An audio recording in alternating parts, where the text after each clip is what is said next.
مثيل له لا وزير له ولا كفيل له لا شبه له ولا شبيه له لا ولد له ولا والد له وهو الواحد الفرد الصمد لم يلد ولم يولد ولم يكن له كفوا أحد ونشهد أن سيدنا ونبينا وحبيبنا وبشيرنا ونذيرنا وطبيبنا وطبيب أرواحنا وحبيبنا وحبيب ربنا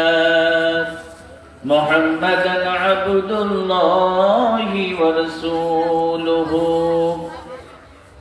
الذي أرسله بالحق بشيرا ونذيرا وداعيا إلى الله بإذنه وسراجا منيرا أما بعد فقد قال الله تعالى في كلامه المجيد وفي فرقانه الحميد সকলে আমার সঙ্গে জবান ছেড়ে পড়েন আউযু বিল্লাহি মিনাশ শাইতানির রাজীম বিসমিল্লাহির রাহমানির রহিম وسارعوا إلى مغفرة من ربكم إلى مغفرة من ربكم وجنة عرضها السماوات والأرض أعدت للمتقين وقال الله تعالى في شان حبيبه إن الله وملائكته يصلون على النبي يا أيها الذين آمنوا صلوا عليه وسلموا تسليما اللهم سيدنا مولانا محمد وعلى آل سيدنا حبيبنا ঈমানের পথে অবিচল থেকে আমার মরণ যেন হয় ঈমানের পথে অবিচল থেকে আমার মরণ যেন হয় তোমারই কাছে মিনতি আমার মহামহিম দয়াময় ঈমানের পথে অবিচল থেকে আমার মরণ যেন হয় সবাই পড়ে আমিন সবাই একটু জিকির করে লা ইলাহা ইল্লাল্লাহ লা ইলাহা ইল্লাল্লাহ লা ইলাহা ইল্লাল্লাহ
হাজিবাগ নাজিরপুর রহমানিয়া জামে মসজিদের উদ্যোগে আয়োজিত আজকের এই তাফসীরুল কুরআন মাহফিলের সম্মানিত সভাপতি সাহেব আলহাজ মোহাম্মদ মহিরউদ্দিন শেখ, সভাপতি অত্র মসজিদ, এবং আজকের এই মাহফিলে প্রধান অতিথি হিসেবে যিনি রয়েছেন জনাব আলহাজ মোহাম্মদ জাহাঙ্গীর আলম খান, চেয়ারম্যান হেমায়েতপুর ইউনিয়ন পরিষদ পাবনা, এবং বিশেষ অতিথি হিসেবে রয়েছেন আলহাজ মোহাম্মদ বন্দর আলী, বিশিষ্ট ব্যবসায়ী ও সমাজসেবক। এছাড়াও অনেকেই সম্মানিত অতিথিবৃন্দ রয়েছেন। আমরা সকলের জন্য দোয়া করছি আল্লাহ পাক সুবহানাহু ওয়া তাআলা যেন সকলে নেক হায়াতকে আল্লাহ পাক বৃদ্ধি করে দেন। আমরা সকলেই করি আল্লাহুম্মা আমিন। আমার পূর্বে যিনি আলোচনা রেখে ধন্য করেছেন, অত্যন্ত চমৎকার জ্ঞানগর্ভ আলোচনা যিনি করেন, আমার খুব কাছে খুব সম্মান শ্রদ্ধেয় আলহাজ হাফেজ মাওলানা দেলোয়ার হোসেন মুজাহিদি ভাই, ইমাম ও খতিব কাশীপুর বাজার জামে মসজিদ পাবনা। আমি ভাইয়ের জন্য দোয়া করছি আল্লাহ পাক সুবহানাহু ওয়া তাআলা যেন প্রিয় ভাইয়ের কণ্ঠকে আল্লাহ পাক যেন গোটা বিশ্বময় কবুল করে নেন। আমরা সকলেই করি আল্লাহুম্মা আমিন।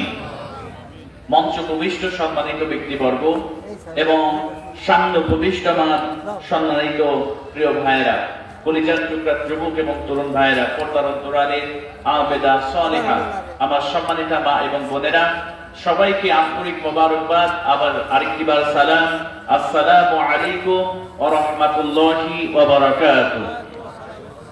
আপনারা সবাই কেমন আছেন প্রিয় ভাইয়েরা? আর একটু জোরে বলেন না, কেমন আছেন সবাই?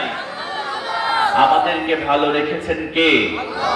আমাদেরকে সুস্থ রেখেছেন কে? আল্লাহ পাক আমাদেরকে ভালো রেখেছেন এবং সুস্থতার মতো শ্রেষ্ঠ নিয়ামত দিয়ে এই জান্নাতের বাগানে শ্রেষ্ঠ কিতাব থেকে কথা শোনার জন্য যিনি আমাদেরকে এই মাহফিলে আসার তৌফিক দান করলেন, এজন্য আমরা প্রাণ খুলে সেই রবের দরবারে শুকরিয়া আদায় করছি। আমরা সকলেই পড়ে নিচ্ছি কালিমাতুশ শুকুর, আলহামদুলিল্লাহ। সবাই বলি রব্বানা লাকাল হামদ হামদান কাসীরান তাইয়িবান মুবারাকান ফীহি। আমরা প্রশংসা আদায় করলাম কার? আল্লাহর নাম নিতে কষ্ট হচ্ছে? কষ্ট হয় আল্লাহর নাম নিতে? আল্লাহর নাম নিলে কলিজার মধ্যে ভালো লাগে কি লাগে না? কারণ হচ্ছে এই পৃথিবীতে সবাই পর হয়ে যেতে পারে, এই পৃথিবীতে সবাই আপনার বিপক্ষে অবস্থান নিতে পারে, কিন্তু আল্লাহ পাক সুবহানাহু ওয়া তাআলার প্রশংসা যদি আপনি বেশি বেশি করে আদায় করেন, আল্লাহ পাক আপনার জন্য তিনার নিয়ামতকে আল্লাহ পাক বাড়াই দিবে। জোরে বলেন সুবহানাল্লাহ। এজন্য আল্লাহ পাক বললেন, লা ইন শাকারতুম লা আযীদান্নাকুম ওয়া লা ইন কাফারতুম ইন্না আযাবী লাশাদীদ। গোলাম, আমার শুকরিয়া আদায় করো, আমার প্রশংসা আদায় করো, আমি তোমার জন্য আমার নিয়ামতকে আমি আল্লাহ পাক বৃদ্ধি করে দেব। জোরে বলেন সুবহানাল্লাহ। আর যদি আমার নাশুকরিয়া করো, আমার অকৃতজ্ঞতা প্রকাশ করো, তাহলে আমার আযাব, আমার গজব, আমার শাস্তি তোমাদেরকে পাকড়াও করবে। জোরে বলেন নাউযুবিল্লাহ। এজন্য প্রিয় ভাইরা, সব সময় আমরা আল্লাহর প্রশংসা আদায় করব ইনশাআল্লাহ। তাহলে আমরা আরেকটি বার সেই রবের দরবারে শুকরিয়া আদায় করছি, সকলেই পড়ে নিচ্ছি আলহামদুলিল্লাহ। বিশ্বনবীর প্রতি সংক্ষিপ্ত দরুদ পাঠ করছি, সকলেই পড়ে নিচ্ছি সাল্লাল্লাহু আলাইহি ওয়াসাল্লাম, এবং রূহের মাগফিরাত কামনা করি। আমরা এখানে যারা বসেছি, আমাদের অনেকের আব্বা, অনেকের আম্মা, কলিজার টুকরা সন্তান এই দুনিয়া থেকে যাদের বিদায় নিয়েছে, আল্লাহ পাকের কাছে দোয়া করি আল্লাহ পাক যেন তাদের জীবনের সমস্ত গুনাহ মাফ করে তাদের কবরকে আল্লাহ পাক যেন জান্নাতের টুকরায় পরিণত করে দেন। আমরা সকলেই করি আল্লাহুম্মা আমিন। প্রিয় ভাইরা, যেহেতু সময় সংক্ষিপ্ত, এজন্য আমি ভূমিকায় কথা না বাড়িয়ে সরাসরি যে আয়াতুল কারিমা তেলাওয়াত করেছি এখান থেকেই আপনাদের সামনে কিছু কথা আমি শেয়ার করতে চাই। আপনারা সবাই শুনবেন তো ইনশাআল্লাহ? বলেন না, শুনবেন তো ইনশাআল্লাহ? কারণ আমি এমন একটি বিষয় নিয়ে আজকে আলোচনা করব, সেটি হচ্ছে কোন মুমিন বা কোন মুমিনা, কোন মুসলমান নর এবং কোন মুসলিমা নারী যদি মাত্র একটি কোয়ালিটি, মাত্র একটি গুণ যদি সে অর্জন করতে পারে, তাহলে আল্লাহ পাক সুবহানাহু ওয়া তাআলা আসমান এবং জমিনের চেয়েও বড় জান্নাত আল্লাহ পাক তাকে দান করবে। সুবহানাল্লাহ বলবেন না? তাহলে গুণ অর্জন করতে হবে কয়টি? জোরে বলেন না, কয়টি? কারোর কথা বুঝতে কষ্ট হচ্ছে আপনাদের? একটু কথা বলা যাবে তো ইনশাআল্লাহ? তাহলে কয়টি গুণ অর্জন করলে জান্নাত পাওয়া যাবে? মাত্র একটি গুণ। আল্লাহ পাক বলছেন, এই একটি গুণ যদি তোমরা অর্জন করতে পারো, আমি আল্লাহ আসমান এবং জমিনের চেয়েও বড় জান্নাত বিস্তৃত জান্নাত আমি আল্লাহ তোমাদের জন্য আমি তৈরি করে রেখেছি। সুবহানাল্লাহ বলবেন না? বেনামাজি, সুদখোর, যত যাই করি না কেন সবাই আমরা জান্নাতে প্রবেশ করতে চাই। কথা বলে ঠিক কিনা? যদি সে আল্লাহর প্রতি বিশ্বাস স্থাপন করে, সে যদি মুসলিম হয়, তাকে প্রশ্ন করলে সে কিন্তু বলবে যে হ্যাঁ আমি আল্লাহর জান্নাতে প্রবেশ করতে চাই। এজন্য আমরা প্রকৃত সফলতা মনে করি যে আমার অনেক বড় বিজনেস, এটাই বুঝি প্রকৃত সফলতা। আমার ডুপ্লেক্স ট্রিপ্লেক্স বাড়ি আছে, এসি গাড়ি আছে, এটি বুঝি আমার সফলতা। আমার প্রিয় কলিজার টুকরা প্রিয় ভাইয়ারা, এটি সফলতা নয়। আল্লাহ পাক সুবহানাহু ওয়া তাআলা বলছেন, ফামান যুহদিয়া আনিন নারি ওয়া উদখিলাল জান্নাতা ফাকাদ ফাজ। আল্লাহ পাক বললেন প্রকৃত সফলতা তো সেইটা যদি তুমি আমার জাহান্নামের আগুন থেকে বেঁচে মুক্তি পেয়ে যদি জান্নাতে প্রবেশ করো। বান্দারে, এটাই হচ্ছে তোমার জীবনের প্রকৃত সফলতা। সুবহানাল্লাহ বলবেন না? আবার আল্লাহ পাক সূরাতুল হাশরের মধ্যে আবার সুন্দর করে জানাই দিলেন। আল্লাহ পাক রব্বুল ইজ্জাত ওয়াল জালাল বলছেন, লা ইয়াস্তাউই আসহাবুন নারি ওয়া আসহাবুল জান্নাহ, আসহাবুল জান্নাতি হুমুল ফাইজুন। আল্লাহ পাক বললেন, the people of paradise and the people of hellfire, they never be co-believer. The people of paradise gain the immense success in life. জোরে বলেন আল্লাহু আকবার। আল্লাহ পাক বললেন যারা জান্নাতি আর যারা জাহান্নামী তারা সমান নয়। যারা আল্লাহর ক্ষমা পেয়ে আল্লাহর জান্নাতে প্রবেশ করবে তারাই হচ্ছে প্রকৃত সফলতা অর্জন করবে। জোরে বলেন সুবহানাল্লাহ। তাহলে প্রিয় ভাইরা, আমরা সবাই আল্লাহর জান্নাতে প্রবেশ করতে চাই তো ইনশাআল্লাহ? সবাই চাই তো ইনশাআল্লাহ? আল্লাহ পাক কবুল করুন সকলে করে আল্লাহুম্মা আমিন। আল্লাহ পাক সুবহানাহু ওয়া তাআলা কোরআন থেকে আমি যে আয়াতুল কারিমা তেলাওয়াত করেছি, এটি হচ্ছে পবিত্র কোরআনুল কারীমের 3 নম্বর সূরা। সবাই একটু আওয়াজ দিয়ে বলেন তো কত নম্বর সূরা? 3 নম্বর সূরা। এই সূরার 133 নম্বর আয়াত, সূরাত আলে ইমরান, এই সূরার 133 তম আয়াত তেলাওয়াত করেছি।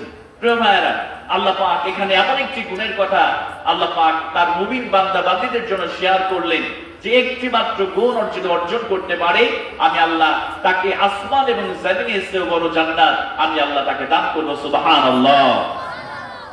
এজন্য আল্লাহ রাব্বুল আলামিন বলেন, ওয়াসারিউ ইলা মাগফিরাতিন মির রাব্বিকুম ওয়া জান্নাতিন আরদুহাস সামাওয়াতু ওয়াল আরদ। জোরে বলেন আল্লাহু আকবার।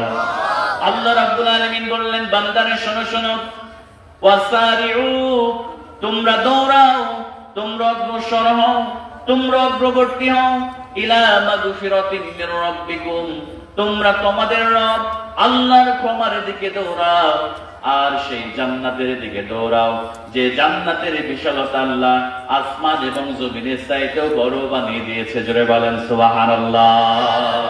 আল্লাহ পাক বললেন, বান্দা দুনিয়ার ক্ষমতার দিকে নয়, দুনিয়ার টাকা পয়সার দিকে নয়, দুনিয়ার অর্থ সম্পদের দিকে নয়, তুমি দৌড়াও আমার ক্ষমার দিকে, আমার জান্নাতের দিকে যে জান্নাতের বিশালতা আমি আল্লাহ আসমান এবং জমিনের চাইতেও বড় আমি আল্লাহ পাক তৈরি করে রেখেছি। জোরে বলেন সুবহানাল্লাহ।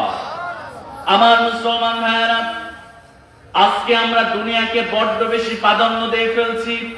আল্লাহ রাব্বুল আলামিন বলছেন, ওয়ামাল হায়াতুদ দুনিয়া ইল্লা মাতাউল গুরুর। দুনিয়ার মানুষেরা শুনে নাও, এই দুনিয়ার জীবনটা তোমাদের কাছে খেল তামাশা ছাড়া আর কিছুই নয়। অথচ তোমরা দুনিয়ার জীবনটাকে বড্ড বেশি প্রাধান্য দাও। আজকে তোমরা সম্পদের দিকে দৌড়াও, দুনিয়ার পিছনে দৌড়াও, তুমি আল্লাহকে ভুলে গিয়ে তুমি মানব রচিত আইনের পিছনে দৌড়াও। বান্দারে শুনে নাও, দুনিয়ার যেদিকে দৌড়াও না কেন, কোন দিকে দৌড়ানোর পর তোমাদের লাভ হবে না। একমাত্র কেবলমাত্র আমি আল্লাহর ক্ষমার দিকে দৌড়াও, আমি আল্লাহর ক্ষমা এবং জান্নাতের দিকে দৌড়াও। আমি আল্লাহর ক্ষমা যদি পেয়ে যাও আর যদি জান্নাত পেয়ে যাও, এটাই তোমার জীবনের বড় সফলতা। জোরে বলেন সুবহানাল্লাহ। এজন্য আমার মুসলমান ভাইয়েরা, আমাদেরকে দৌড়াতে হবে আল্লাহর ক্ষমার দিকে।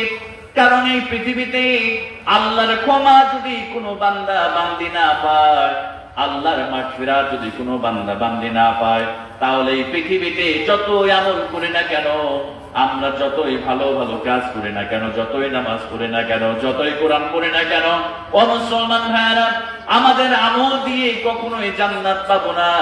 আল্লাহর ক্ষমা যদি না পাই, আল্লাহর ক্ষমা যদি না পাই, আমাদের আমল দিয়ে আমরা কখনোই জান্নাত আমরা পাবো না। কথা বলেন ঠিক কিনা? আল্লাহ যদি ক্ষমা না করে, আমাদের নামাজ, আমাদের রোজা, আমাদের কোরআন তেলাওয়াত, আমাদের দান সদকা, এইগুলো কখনোই আমাদেরকে আল্লাহ ক্ষমা না করলে এই আমল দিয়ে আমরা কখনোই জান্নাতে প্রবেশ করতে পারা যাবে? বলেন তো প্রিয় ভাইরা, আমরা কি আমল দিয়ে জান্নাতে যেতে পারবো? আমরা যত বড়ই বুজুর্গ হই না কেন, যত বড়ই নামাজি হই না কেন, যত বড়ই দানশীল ব্যক্তি হই না কেন, আল্লাহর ক্ষমা ছাড়া আমরা কেউ জান্নাতে প্রবেশ করতে পারবো না। এজন্য আমার প্রিয় ভাইরা, মুফাসসিরিনে কেরামগণ বলেন, আল্লাহ পাক রব্বুল আলামিন অত্র আয়াতে কারিমার মধ্যে আল্লাহ পাক রব্বুল আলামিন আগে জান্নাতের কথা বলতে পারতেন, এরপরে ক্ষমার কথা বলতে পারতেন। এজন্য মুফাসসিরিনে কেরামগণ বলেন, তাফসীর মারিফুল কোরআন, তাফসীর ইবনে কাসিরের মধ্যে মুফাসসিরিনে কেরামগণ বলেন, একজন মানুষ দুনিয়াতে অনেক আমল করেছে, দুনিয়াতে অনেক নামাজ পড়েছে, দুনিয়াতে অনেক ভালো ভালো কাজ করেছে, সে যদি আল্লাহর ক্ষমা না পায়, সে জান্নাতে যেতে পারবে না। এজন্য আল্লাহ পাক রব্বুল আলামিন আগে ক্ষমার কথা উল্লেখ করেছেন, এরপরে আল্লাহ পাক রব্বুল আলামিন জান্নাতের কথা উল্লেখ করেছে। জোরে বলেন সুবহানাল্লাহ। আমার নবীজি সাল্লাল্লাহু আলাইহি ওয়াসাল্লাম একটা বনি ইসরাইলের একজন ব্যক্তির ঘটনা উল্লেখ করেছেন। আমার মুসলমান ভাইরা, তাফসীরে নুরুল কোরআনের মধ্যে ঘটনাটি এসেছে। তিনি বলেন, আল্লাহর ক্ষমা ছাড়া কেউ তার আমল দ্বারা জান্নাতে যেতে পারবে না। কেমন করে জান্নাতে যেতে পারবে না? আল্লাহ নবী বললেন, বনি ইসরায়েলের একজন ব্যক্তি ছিল, সে একদিন নয়, 2 দিন নয়, 1 বছর নয়, 2 বছর নয়, 500 বছর আল্লাহর ইবাদত করেছে। ও মুসলমান ভাইরা, একটু আওয়াজ দিয়ে বলেন তো, কত বছর আল্লাহর ইবাদত করেছে? আর একটু করে বলেন না, কয় বছর ইবাদত করেছে? 500 বছর আল্লাহ পাকের ইবাদত করেছে। ভালো করে লক্ষ্য করেন, 500 বছর আল্লাহর কাছে সিজদা দিয়ে আল্লাহর কদমে লুটিয়ে পড়ে আল্লাহকে বলতে, আল্লাহ আমি তোমার কদমে সিজদা দিয়ে তোমার কাছে একটা জিনিস চাই, রব্বুল আলামিন আমাকে সিজদারত অবস্থায় তুমি মৃত্যু দিয়ে দিও। আল্লাহ পাক তার দোয়াকে কবুল করলেন। বিশ্বনবী বললেন, সিজদারত অবস্থায় ওই বনি ইসরাইলের আবেদ ব্যক্তি ইন্তেকাল করলেন। আল্লাহ পাক রব্বুল আলামিন কিয়ামতের দিন ওই বান্দাকে বললেন, বান্দারে উদখুলুল জান্নাহ, তুমি আমার জান্নাতের মধ্যে প্রবেশ করো, বিরহমা, আমার রহমতে, আমার ক্ষমায়, আমার দয়ায় তুমি আমার জান্নাতের মধ্যে প্রবেশ করো। জোরে বলেন সুবহানাল্লাহ। এবার আল্লাহর বান্দা বললেন, আল্লাহ তাআলা জীবনে তো ইবাদত কম করি নাই, 1 বছর নয়, 2 বছর নয়, 3 বছর নয়, আল্লাহ তাআলা 500 বছর আমি তোমার গোলামি করেছি, তোমার কদমে সিজদা দিয়েছি, তোমার ইবাদত বندگی করেছি। আল্লাহ তাআলা তোমার রহমত, তোমার ক্ষমা, তোমার দয়াতে জান্নাতে যেতে চাই না। আল্লাহ তাআলা আমি আমার আমল দিয়ে তোমার জান্নাতে প্রবেশ করতে চাই। জোরে বলেন আল্লাহু আকবার। আমার মুসলমান ভাইরা, মনোযোগ এবার বাড়ায় দেন। আল্লাহ রাব্বুল আলামিনের বান্দা যখন বলবেন, আল্লাহ তাআলা আমার ক্ষমা, আপনার ক্ষমা, আপনার দয়া দ্বারা জান্নাতে যেতে চাই না, আমার আমল দিয়ে আমি জান্নাতে প্রবেশ করতে চাই।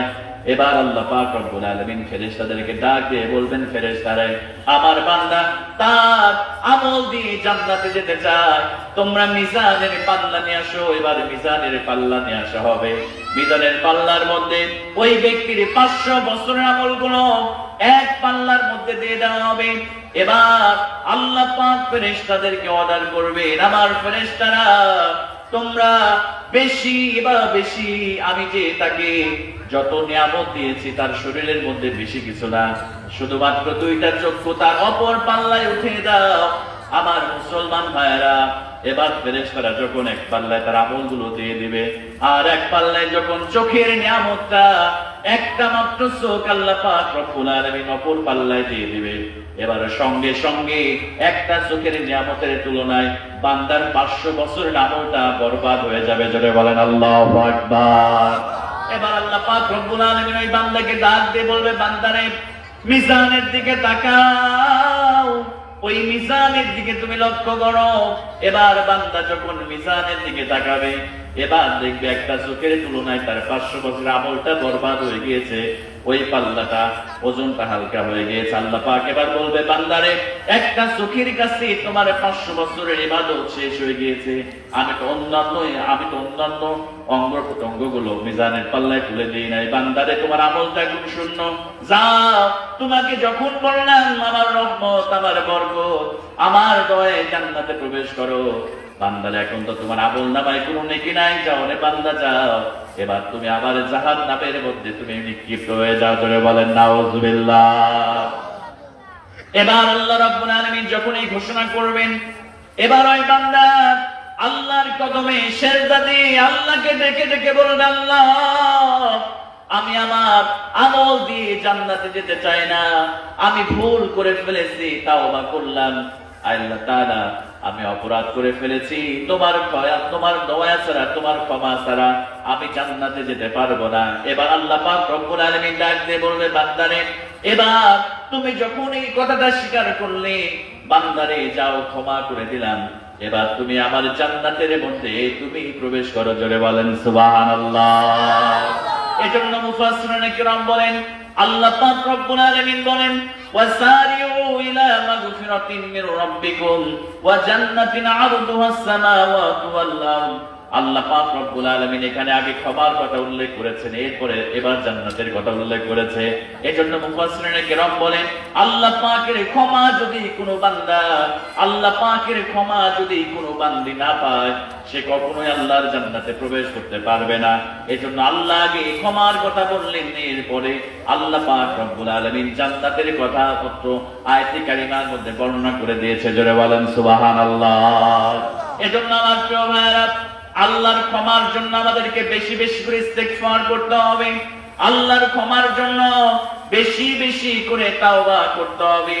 আল্লাহর কদমে সিজদা দিয়ে যদি বেশি বেশি করে তাওবা আর ইস্তেগফার করতে পারি, আল্লাহর দরবারে আল্লাহর কদমে সিজদা দিয়ে যদি চোখের পানি ফেলাইতে পারি, আল্লাহ পাক রব্বুল আলামিন চোখের এক ফোঁটা পানির বিনিময়ে আল্লাহ পাক রব্বুল আলামিন আমাদের জীবনের সব গুনাহগুলোকে মাফ করে দিয়া আমাদেরকে জান্নাতি হিসেবে আল্লাহ পাক রব্বুল আলামিন কবুল করে নিবে। জোরে বলেন সুবহানাল্লাহ।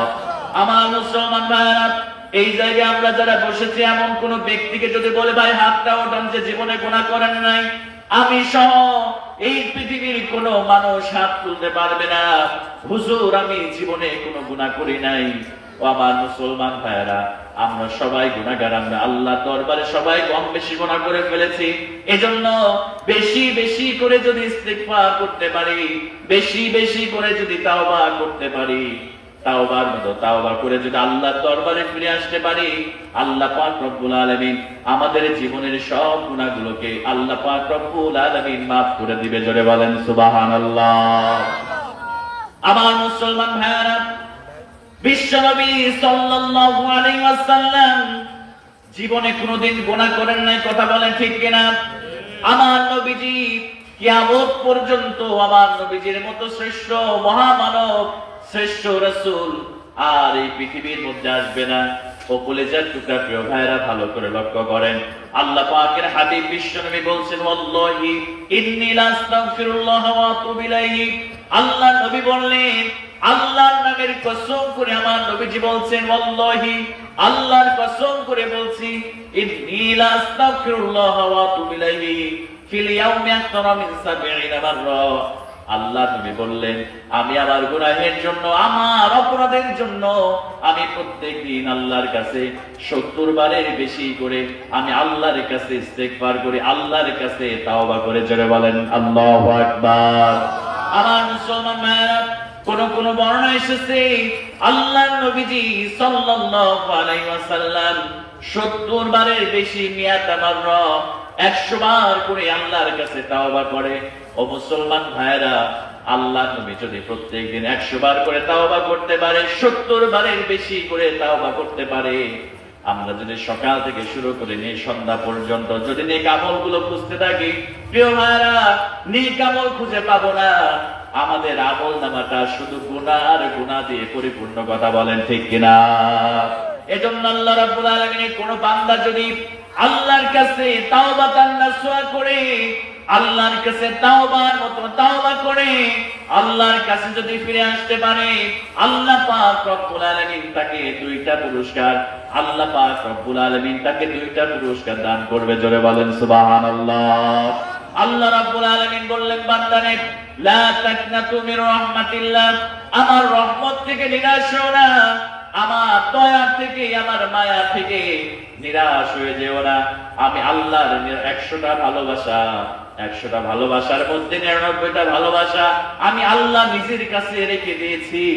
আর একটা মাত্র ভালোবাসা দুনিয়ার যত মাখলুকাত আছে সবার মধ্যে আমি বন্টন করে দিয়েছি। বান্দারে কিয়ামতের দিন কঠিন মুসিবতের সময় একটা ভালোবাসা উঠিয়ে নি 100% ভালোবাসা আমি নিজের কাছে রেখে দিয়ে আমি আমার গুনাহগার বান্দাদেরকে রহমত করে দয়া করে আমি তাদের জীবনের গুনাহগুলোকে মাফ করে দিব। জোরে বলেন সুবহানাল্লাহ। এজন্য আমার প্রিয় ভাইরা, আল্লাহর কাছে গুনাহ হয়ে যাওয়ার সঙ্গে সঙ্গে তাওবা করবেন। আল্লাহর কাছে তাওবা করার মতো তাওবা করলে আল্লাহ পাক রব্বুল আলামিন আপনার জীবনের সব গুনাহ মাফ করে দিবে। আর শুধু মাফ করবে না, এমন একটি জান্নাত আল্লাহ পাক দান করবে যে জান্নাতের তলদেশ দিয়া ঝর্ণা ধারা প্রবাহমান। জোরে বলেন সুবহানাল্লাহ। এজন্য আল্লাহ রাব্বুল আলামিন বললেন, ইয়া আইয়ুহাল্লাযীনা আমানু তুবু ইলাল্লাহি তাওবাতান নাসুহা আসা রাব্বুকুম আন ইউকাফিরা আনকুম সাইয়্যাতিকুম وَيُدْخِلَكُمْ جَنَّاتٍ تَجْرِي مِنْ تَحْتِهَا الْأَنْهَارُ। জোরে বলেন আল্লাহু আকবার। আল্লাহ রাব্বুল আলামিন বললেন, ইয়া আইয়ুহাল্লাযীনা আমানু, হে ঈমানদারেরা, তুবু ইলাল্লাহি তাওবাতান নাসুহা, তোমরা যদি তাওবায়ে নাসুহা করে আমার দিকে ফিরে আসতে পারো, বান্দারে তোমাদেরকে দুইটা পুরস্কার আমি দান করব। এক নম্বরে পুরস্কার হলো আমি আল্লাহ আসা রাব্বুকুম আইয়ুকাফিরা আনকুম সাইয়্যাতিকুম, আমি আল্লাহ তোমাদের জীবনের সমস্ত গুনাহ মাফ করে দেব। আর দুই নম্বরে আমি আল্লাহ পাক রব্বুল আলামিন ওয়ায়ুদখিলাকুম জান্নাতিন তাজরি মিন তাহতিহাল আনহার, এমন একটি জান্নাতের মধ্যে প্রবেশ করায় দিব যে জান্নাতের তলদেশ দিয়া ঝর্ণা ধারা প্রবাহমান। জোরে বলেন সুবহানাল্লাহ। আবার মুসলমান ভাইরা, এজন্য যাদের অন্যায় হয়ে যাবে, আমরা যারা গুনাহ করে ফেলেছি, অপরাধ করে ফেলেছি, হতাশ হবেন না। লা তাকনাতু মির রাহমাতিল্লাহ, আল্লাহর রহমত থেকে নিরাশ হবেন না। ও আমার মা বোনেরা, আমার চাচামিরা ভালো করে লক্ষ্য করেন, আমার প্রিয় ভাইরা ভালো করে লক্ষ্য করেন। আপনি যতই গুনাহ করেছেন, যতই অপরাধ করেছেন, তাহাজ্জুদের জায়নামাজটা বিছিয়ে নেন। যখন বাবা মা ঘুমিয়ে পড়েছে, পাড়া প্রতিবেশী ঘুমিয়ে পড়েছে, পাখির কিচির মিচির গুলো বন্ধ হয়ে গিয়েছে, আপনি যদি জায়নামাজটা বিছিয়ে দিয়ে আপনি যদি আল্লাহর দরবারে সিজদা দিয়ে গুনাহের কথা স্মরণ করে, নিজের অপরাধের কথা স্মরণ করে আপনি যদি চোখের একটা ফোঁটা পানি আপনি ফেলতে পারেন, এই পৃথিবীর কোন পানি দ্বারা জাহান্নামের আগুনকে নিভানো যায় না। আটলান্টিক মহাসাগরের পানি দ্বারা, প্রশান্ত মহাসাগরের পানি দ্বারা, চায়না মহাসাগরের পানি দ্বারা, বঙ্গোপসাগরের পানি দ্বারা আপনি জাহান্নামের আগুনকে নিভাতে পারবেন না। কিন্তু আল্লাহর কদমে সিজদা দিয়ে একটা বার চোখের একটা ফোঁটা পানি যদি ছেড়ে দিতে পারে, ও মুসলমান ভাইয়েরা, দুনিয়ার পানি দ্বারা জাহান্নামের আগুনকে নিভানো যায় না, কিন্তু চোখের এক ফোঁটা পানির বিনিময়ে আল্লাহ পাক আপনার জন্য 7টা জাহান্নামের আগুনকে আল্লাহ পাক মুহূর্তের মধ্যে নিভিয়ে দিবে। জোরে বলেন সুবহানাল্লাহ। এজন্য আমার মুসলমান ভাইয়েরা, আল্লাহর কাছে তওবা করবেন গুনাহের জন্য। আল্লাহ পাক রব্বুল আলামিন এর জন্য স্মরণ করে দিলেন, বান্দারে শুনে নাও, ওয়াসারিউ ইলা মাগফিরাতিন মির রাব্বিকুম ওয়া জান্নাতিন আরদুহাস সামাওয়াতু ওয়াল আরদ। আল্লাহ পাক রব্বুল আলামিন এর জন্য বললেন, বান্দারে আমার ক্ষমার দিকে দৌড়াও, আমার রহমতের দিকে দৌড়াও, আমার বরকতের দিকে দৌড়াও। আর সেই জান্নাতের দিকে দৌড়াও যে জান্নাতের বিশালতা আমি আল্লাহ পাক রব্বুল আলামিন আসমান এবং জমিনের চাইতেও বড় জান্নাত আমি তোমাদের জন্য তৈরি করে রেখেছি। জোরে বলেন সুবহানাল্লাহ। আমরা আল্লাহকে প্রশ্ন করলাম, আল্লাহ তাআলা তুমি এত বড় জান্নাত তৈরি করে রেখেছো, আসমান এবং জমিনের চাইতেও বড় জান্নাত তুমি কাদেরকে প্রদান করবে? আল্লাহ পাক রব্বুল আলামিন এবার সুন্দর করে জানাই দিলেন, বান্দারে আমি যে জান্নাতটা তৈরি করে রেখেছি এমন সুন্দর জান্নাত আমি বানিয়ে রেখেছি। আল্লাহ পাক রব্বুল আলামিন বলেছেন, কোন চোখ ওই জান্নাতকে দেখে নাই, কোন কান ওই জান্নাতের ব্যাপারে শুনে নাই, ওয়ালা খাতারা আলা কলবি বাশার, কোন দেহ, কোন অন্তরটা, কোন রূহটা সেই জান্নাতের পরিকল্পনা করে নাই। আমি আমার আবেদ বান্দার জন্য সেই জান্নাতকে আমি তৈরি করে রেখেছি। আমরা বললাম, আল্লাহ এত সুন্দর জান্নাত তুমি কাদের জন্য প্রস্তুত করে রেখেছো? আল্লাহ পাক সুবহানাহু ওয়া তাআলা এবার বললেন, একটা মাত্র গুণ যদি বান্দারে অর্জন করতে পারো, আর সেই গুণটা হলো উইদ্দাত লিল মুত্তাকিন, যারা পরহেজগার হবে, যারা আমি আল্লাহর ভয় নিয়ে যারা চলবে, যারা মুত্তাকি হবে, আমি আল্লাহ পাক রব্বুল আলামিন এই মুত্তাকি বান্দা বান্দীদের জন্য আমার এই জান্নাতটা আমি আল্লাহ প্রস্তুত করে রেখেছি। জোরে বলেন সুবহানাল্লাহ। আল্লাহ পাক বললেন, যারা মুত্তাকি হবে, যারা পরহেজগার হবে, আমি আল্লাহ পাক রব্বুল ইজ্জাত ওয়াল জালাল এই মুত্তাকি বান্দা বান্দীদের জন্য আমার এই জান্নাতকে আমি প্রস্তুত করে রেখেছি, আমি তৈরি করে রেখেছি। সুবহানাল্লাহ বলবেন না? আমার প্রিয় ভাইরা, তাকওয়া অত্যন্ত গুরুত্বপূর্ণ একটি গুণাবলী। একজন মুমিনের মধ্যে যদি তাকওয়া থাকে, একজন মুমিনের মধ্যে, মুসলমানের মধ্যে যদি তাকওয়া থাকে, আল্লাহর ভয় থাকে, তাহলে তার দ্বারা কোনো গুনাহের কাজ করা সম্ভব হবে? তার দ্বারা কোনোদিন গুনাহের কাজ হবে না। তার দ্বারা অন্যের হক নষ্ট করা সম্ভব হবে না। তার দ্বারা সুদ খাওয়া সম্ভব হবে না। তার দ্বারা ঘুষ খাওয়া সম্ভব হবে না। তার দ্বারা জেনা করা সম্ভব হবে না। তার দ্বারা ব্যভিচার করা সম্ভব হবে না।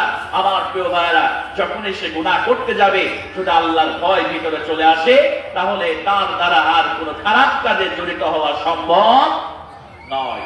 তাহলে তাকওয়া এমন একটি গুণ, এই গুণ যাদের মধ্যে আছে তারা হাজারো পাপ থেকে বেঁচে থাকতে পারে। আর আপনার মধ্যে যদি আল্লাহর ভয় না থাকে, আপনার মধ্যে যদি তাকওয়া না থাকে প্রিয় ভাইরা, তাহলে আপনি নির্দ্বিধায় সমস্ত গুনাহের কাজ আপনার দ্বারা, একমাত্র আপনার দ্বারাই করা সম্ভব। কথা বলে ঠিক কিনা? এজন্য আল্লাহ রাব্বুল আলামিন বললেন, যদি তোমরা পরহেজগারিতা অবলম্বন করতে পারো, যদি তোমরা তাকওয়াবান হতে পারো, আমি আল্লাহ পাক রব্বুল আলামিন এই জান্নাতটা আমি তোমাদের জন্য তৈরি করে রেখেছি। আমার প্রিয় ভাইরা, হযরত ওমর রাদিয়াল্লাহু তাআলার মধ্যে কেমন তাকওয়া ছিল ভালো করে লক্ষ্য করেন। আল্লাহর ভয় কেমন করে তাদেরকে, আল্লাহর ভয় থাকার কারণে আল্লাহ পাক রব্বুল আলামিন তাদের সম্মানকে, তাদের ইজ্জতকে আল্লাহ পাক আকাশচুম্বী করে দিয়েছে। জোরে বলেন সুবহানাল্লাহ। হযরত ওমরের ব্যাপারে আমার নবীজি বলেছেন, আমার পরে কোন নবী নাই, আমার পরে কোন রাসূল নাই, আমার পরে যদি কেউ নবী কিংবা রাসূল হয়ে যেত, তাহলে আবার ওমর নবী কিংবা রাসূল হয়ে যেত। জোরে বলেন সুবহানাল্লাহ। শুধু তাই না, আমার প্রিয় ভাইরা, বিশ্ব নবী সাল্লাল্লাহু আলাইহি ওয়াসাল্লাম যেদিন মেরাজে গিয়েছিলেন, আমার আল্লাহ নবীজি সাল্লাল্লাহু আলাইহি ওয়াসাল্লাম জান্নাতের মধ্যে তিনি একটি স্পেশাল ঘর দেখতে পেলেন। আল্লাহ পাক রব্বুল আলামিনকে জিজ্ঞেস করলেন, আল্লাহ তাআলা তুমি এই ঘরটা কার জন্য প্রস্তুত করে রেখেছো? আল্লাহ পাক রব্বুল আলামিন তার পয়গম্বরকে ডাক দিয়ে বললেন, হাবিবুল্লাহ, আমার হাবিব শুনে নেন, আপনার বান্দা, আপনার সাহাবী ওমর, আমি তার প্রতি এত খুশি হয়ে গিয়েছি, আমি আল্লাহ পাক রব্বুল আলামিন তার কৃতকর্মের জন্য এত খুশি হয়ে গিয়েছি, জান্নাতের মধ্যে স্পেশাল ঘরটা আপনার সাহাবী ওমরের জন্য আমি আল্লাহ পাক রব্বুল আলামিন তৈরি করে রেখেছি। জোরে বলেন সুবহানাল্লাহ। আমার মুসলমান ভাইরা, এই ওমর একদিন তিনি যখন খলিফা ছিলেন, এমনি আল্লাহ রাব্বুল আলামিনের এত মাহবুব বান্দা হয় নাই। আমার প্রিয় ভাইরা, একদিন হযরত ওমর রাদিয়াল্লাহু তাআলা আনহু রাতের বেলা, যখন তিনি ইসলামের দ্বিতীয় খলিফা ছিলেন, তিনি রাতের বেলা প্রজাদের খোঁজ খবর নেওয়ার জন্য, তিনি দেশের জনগণের সার্বিক অবস্থা জানার জন্য তিনি রাতের বেলা প্রায় দিনই ঘর থেকে বের হয়ে চলে যেতেন, পাহাড়ের পাদদেশে চলে যেতেন। আমার মুসলমান ভাইয়েরা, সীমান্তবর্তী এলাকায় চলে যেতেন জনগণের খোঁজ খবর নেওয়ার জন্য। একদিন রাতের বেলা হযরত ওমর রাদিয়াল্লাহু তাআলা তিনি যখন সীমান্তবর্তী এলাকায় তিনি যখন চলে গেলেন, যাওয়ার পরে তিনি খেয়াল করে দেখলেন সীমান্তবর্তী এলাকায় একটা তাঁবুর মধ্যে টিম টিম করে আলো জ্বলতেছে। হযরত ওমর রাদিয়াল্লাহু তাআলা সেই জায়গায় চলে গেলেন, ভালো করে লক্ষ্য করেন কেমন তাকওয়া ছিল হযরত ওমরের মধ্যে। এবার তিনি তাঁবুর কাছে গিয়ে দেখলেন দুইটা সন্তান কান্না করতে করতে ঘুমিয়ে গেল, আর তাদের মা একটা পাতিলের মধ্যে কি যেন দিয়ে চুলার উপরে আগুনের উপরে দিয়ে নাড়াচাড়া করছে। এরপরে কিছুক্ষণ পরে তার মা রান্না বোঝাচ্ছে, রান্না হইতেছে, বাচ্চারা কান্না করতে করতে কিছুক্ষণের মধ্যে ঘুমিয়ে পড়লেন। হযরত ওমর রাদিয়াল্লাহু তাআলা আনহু এবার তিনি চলে গেলেন তার কাছে, যাওয়ার পরে জিজ্ঞেস করলেন, মা আপনি পাতিলের উপরে কি যেন রান্না করছেন, আর আপনার দুইটা সন্তান অনেকক্ষণ ধরে দেখলাম তারা কান্না করতে করতে ঘুমিয়ে গেছে, তবু আপনার রান্না শেষ হয় না। এবার ওই মহিলা ডাক দিয়ে বলেন, আপনাকে আমি চিনি না অপতি, আমি মানুষের মুখে শুনেছিলাম এই রাষ্ট্রের খলিফা হযরত ওমরের রাষ্ট্রের মধ্যে নাকি কেউ যদি চলে আসে তার আর অভুক্ত থাকতে হয় না, তার আর না খেয়ে থাকতে হয় না। কিন্তু আজকে 3 দিন যাবত এই মরুভূমির মধ্যে সীমান্তবর্তী এলাকায় এই কথা শোনার পরে আমি এই ওমরের এলাকায় চলে এসেছে, কিন্তু 3 দিন হয়ে যায় কোনো খাবার আমার কাছে পৌঁছায় নাই, আমার মাসুম বাচ্চাগুলো না খেয়ে আছে, আজ 3 দিন যাবত কোনো কিছু খাবার গ্রহণ করে না। আমি রাতের বেলা যখন রাত হয়ে যায় আমি চুলার মধ্যে পাতিলটা বসিয়ে পাতিলের মধ্যে পানি দিয়ে পাথর দিয়ে গরম করি, আর সন্তানদেরকে বোঝাতে চাই কিছুক্ষণের মধ্যে খাবার রান্না হয়ে যাবে। আমার সন্তানেরা খাবারের আশায় কান্না করতে করতে ক্লান্ত হয়ে যায়, চোখের মধ্যে ঘুম চলে আসে আর তারা ঘুমিয়ে যায়। এইভাবে 3টা দিন হয়ে গেল, ওমরের থেকে আমরা পেলাম না। হযরত ওমর রাদিয়াল্লাহু তাআলা এই কথাগুলো শুনতে রজনীতে কান্না শুরু করে দিয়েছে। আল্লাহর ভয় তার মধ্যে কেমন করে চলে এসেছে তিনি চিন্তা করলেন, আরে 3টা দিন হয়ে গেল তারা এই জায়গায় ওমরের জন্য এসেছে, ওমরের রাষ্ট্রে কেউ অভুক্ত থাকে না, কিন্তু কেমন হলো আজ 3টা দিন হয়ে যায় তাদের ঘরের মধ্যে কোনো খাবার নাই। আল্লাহ পাকের এই বান্দাটা হযরত ওমর এবার চলে গেলেন, তিনি তাড়াতাড়ি করে বাইতুল মালে চলে গেলেন। বাইতুল মালের দায়িত্বশীল যিনি তাকে রাত্রি বেলায় জাগালেন, জাগানোর পরে তিনি তাড়াতাড়ি করে বললেন, আমারে কিছু খুরমা খিচুড়ি দিয়ে দাও আর কিছু আটা দিয়ে দাও, তাড়াতাড়ি করো। এবার বাইতুল মালের দায়িত্বশীল বললেন, আমার পিঠে দেন, আমি তারে দিয়ে আসি। হযরত ওমর বললেন, ও বাইতুল মালের দায়িত্বশীল, আমি নিঃশব্দে যে দৃশ্যটা আমি দেখে এসেছি, কাল কিয়ামতের দিন আল্লাহ পাক যদি আমারে পাকড়াও করে আমি ওমর তো জাহান্নামে হয়ে যাব। জোরে বলেন নাউজুবিল্লাহ। হযরত ওমর বললেন, তাড়াতাড়ি করে আমার পিঠের মধ্যে চড়ায় দাও। এবার হযরত ওমর খুরমা খেজুর নিলেন আর আটার বস্তা নিয়ে দৌড় দিয়ে তাঁবুর কাছে চলে গেলেন।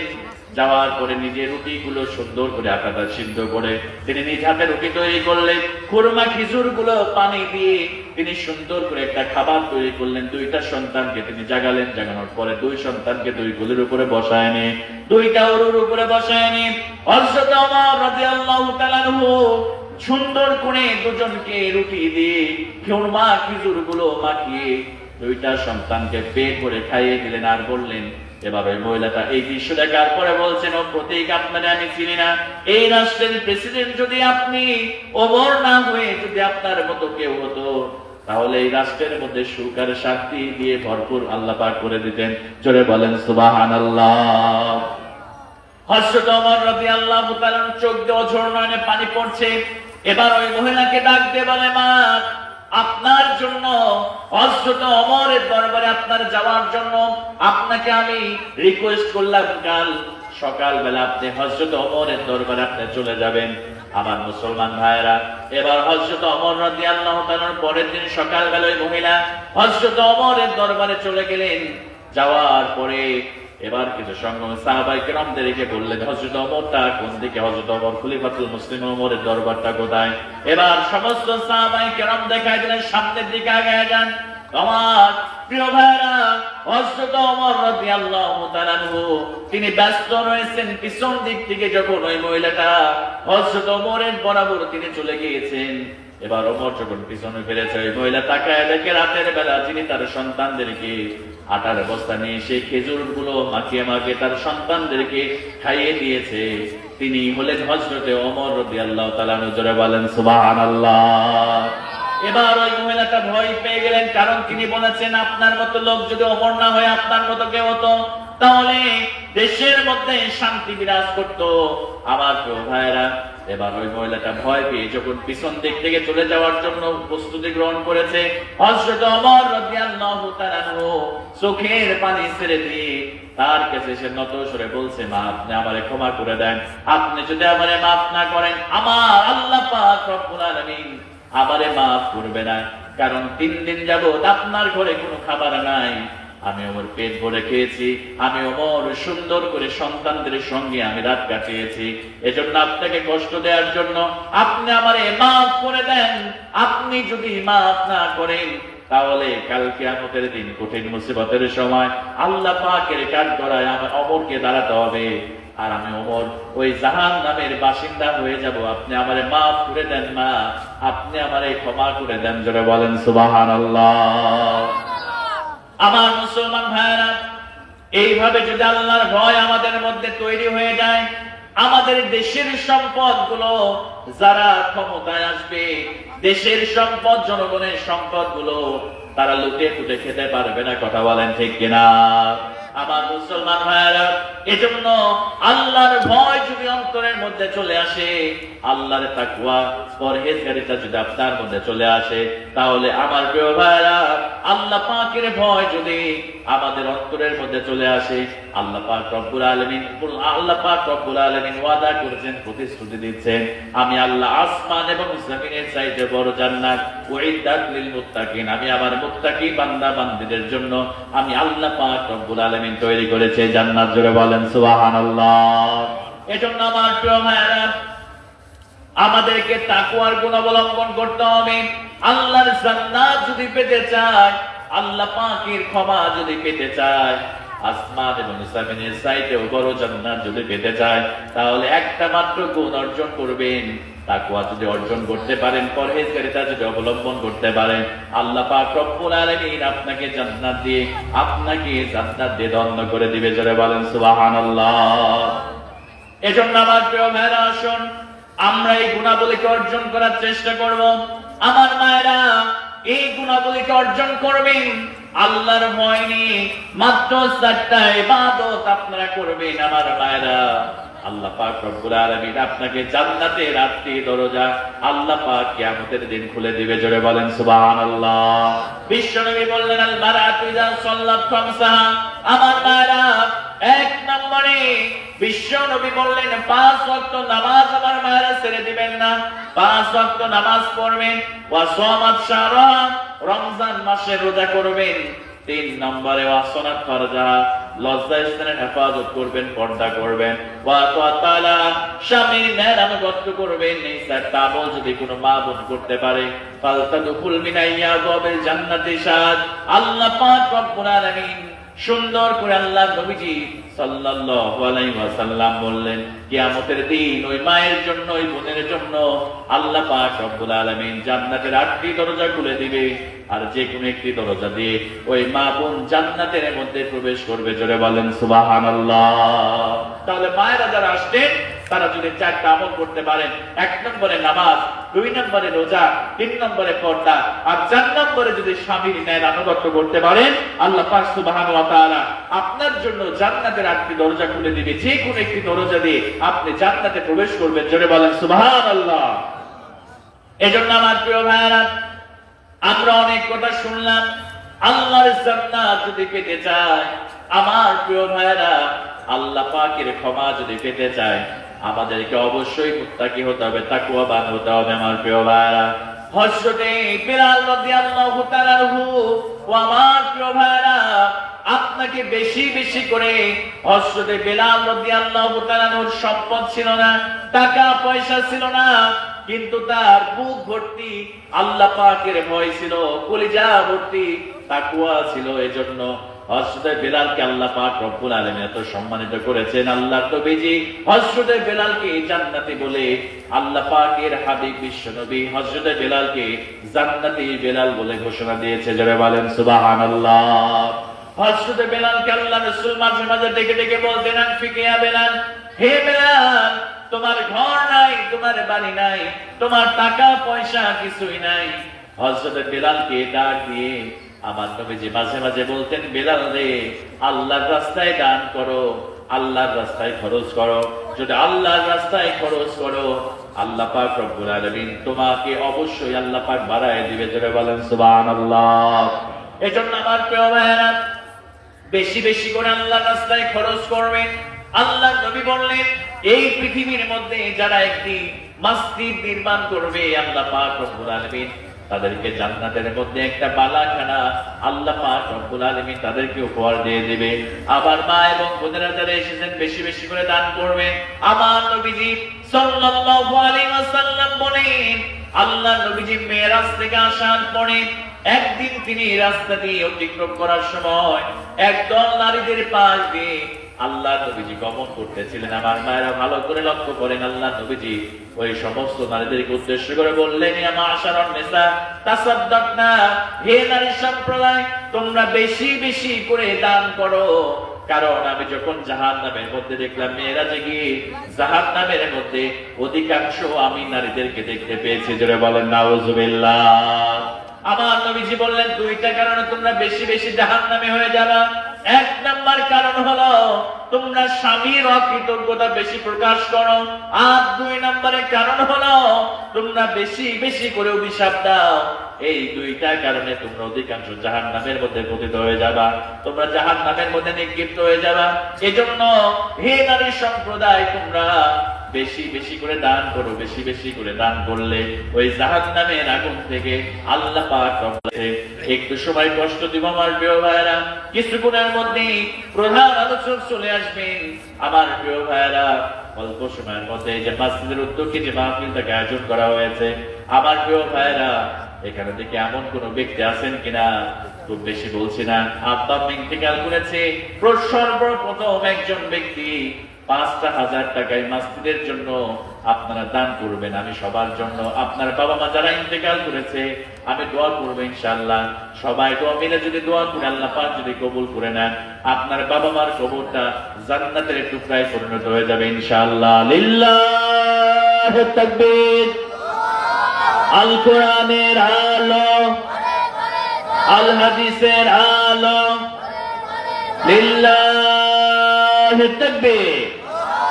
মাশাআল্লাহ। নাম কি? লিল্লাহি তাকবীর। শহীদ ইসলাম জোরে বলেন জিন্দাবাদ। ৫,০০০ টাকা জোরে বলেন মারহাবা। সবাই দোয়া তুলে দোয়া করে আল্লাহুম্মা আমিন। আল্লাহ তাআলা তোমার বান্দা, আল্লাহ তাআলা আব্বা আম্মা ইন্তেকাল করেছে, আব্বা আমার কথা শ্রবণ করে ৫,০০০ টাকা দান করেছে। আল্লাহ দানকে কবুল করে নাও, জানে মালে বরকত দেয়া দাও। আল্লাহ তাআলা বাবা মার কবরটাকে তুমি জান্নাতের টুকরায় পরিণত করে দাও, জান্নাতে পোশাক পরায় দাও। কিয়ামতের দিন কঠিন মুসিবতের সময় বিনা হিসেবে জান্নাতের ফয়সালা করে দাও। সকলেই পড়ি আল্লাহুম্মা আমিন।